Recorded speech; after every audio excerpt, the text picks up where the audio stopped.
Hello guys, welcome back to our channel.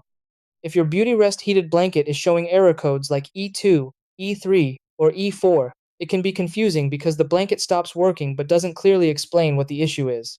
These codes are actually built-in safety alerts that indicate problems such as connection faults, overheating protection, or internal wiring interruptions. The blanket is designed to shut off automatically when it detects something unusual, which helps prevent damage or unsafe conditions. While this might seem like a serious issue, most of the time it can be resolved with a simple reset and a few checks. The key is to handle the blanket carefully and ensure all connections are secure. In this video, I'll guide you through the exact steps to fix these error codes and get your heated blanket working again. Try these. Step 1. Unplug the heated blanket from the power outlet completely. Step 2.